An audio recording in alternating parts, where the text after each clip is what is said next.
Niyozikhotha nodwa izinqe bafana bami ningasifaki singoma khanya kulo masimba lawo. Lento yokuthanda umuntu ngisho bheda nimthande ningamtsheli iqiniso ngoba naku nazi ukuthi niyamthanda. Amasimba lawo igama lalonto ukukhotha izinqe. Singoma khanya ke asikhothi izinqe thina. Lo ungizwe mchunu lo. Ungizwe mlando mchunu umacingwane inyanda yemkhonto. Walwela uZuma waze wangena ejele. Waqula amacala wathetha amacala wahlupheka. Kunamhlanje umacingwane akakahili kuleyo nto leyo kuleyo nto leyo eyamehlela elwela ubaba uZuma umsholozi. Kunamhlanje uZuma usakweleta abameli imali eyishisiwe 3 million. uZuma ababemmele lapha yana emacaleni ayebekwe wona elwela uZuma elwela umsholozi lo owumongameli weMKP. Msholozi awunalo iqiniso Zuma. Awunalo iqiniso Msholozi. Msholozi mawungalala namhlanje kumele ulale wazi ukuthi ushiya ungalenzile iqiniso emhlabeni. Angisho ukuthi uzolala futhi angisho ukuthi kumele ulale. Sengiyasho nje ngoba ikusasa kalaziwa. Mhlambe kuyolala mina kuqala, mhlambe kuyolala wena kuqala. Kodwa ngifuna noma kuthiwa kuyolala mina kuqala, ngilale mina ngilukhulumile at least iqiniso. Baba uZuma, Jacob Zuma awunalo iqiniso, awukazi ulenze iqiniso kungizwe mchunu. Bonke labantu laba lezi ikhotha ngqoko lamakhotha ngqoko lawa owasondeza eduze kwakho. Awakaza kwenzele lutho wena. Awakaze ayidele impilo yawo ngenxa yakho. Wonke lamakhotha ngqoko lawo. Bonke labantu obaphrayizayo abakaze bakwenzele lutho. Nangu umuntu obuye inkantolo ngenxa yakho. Nangu umuntu kunamhlanje waphucwa ngisho imoto ngenxa yakho Msholozi. Wangena einkingeni ngenxa yakho Msholozi. Waqula amacala wahlupheke gijima emagoli ehlenyuke ejahwa amaphoyisa ngenxa yakho Zuma. Awukazi ulenze iqiniso Jacob Zuma kungizwe mchunu. Mawubuka ubungako beriski ungizwe mchunu angena kubo ngenxa yakho. Edela impilo yakhe, esacrifice impilo yakhe ngenxa yakho. Msholozi ungizwe mchunu kufanele ngabe ukuyiposition ephezulu kabi kwiMK. Noma ngathiwa akayazi ipolitiki, noma ngathiwa akahlelekile.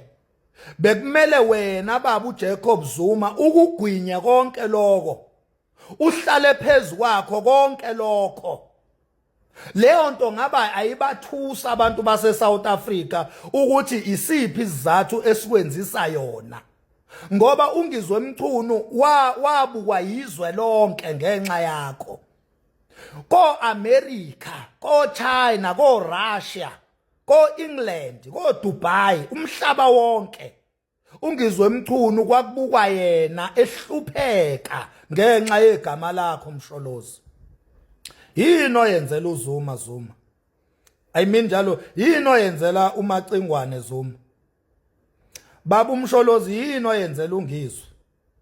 Uyazi ukuthi kufanele ngabe sikhomba noma imoto nje ekuthiwa umthengelile, at least ke into engasho lutho ke, into engasho lutho engasho lutho engeke ezingeni lokuthi adele impilo yakhe, at least ukube sikhomba noma nje imoto kuthiwa nayo imoto uJacob Zuma ayithengele ungizwe. Ukube mhlawumbe sikhomba noma indlu kuthiwa nayo indlu uJacob Zuma abonge ngayo ungizwe. Kube nje noma i-once off, kube nje noma i-once off, noma ungezomfaka ke ezikhundleni. noma ungezomfaka ezikhundleni undendende umenzele nje into eyodwa unqamla juqu kodwa kugqame ukuthi umsholozi okwenzele lento ayikho into ungizwe Mchunu namhlanje ayikhombayo ayenzelwe wena msholozi ngokudela impilo yakhe ngenxa yakho.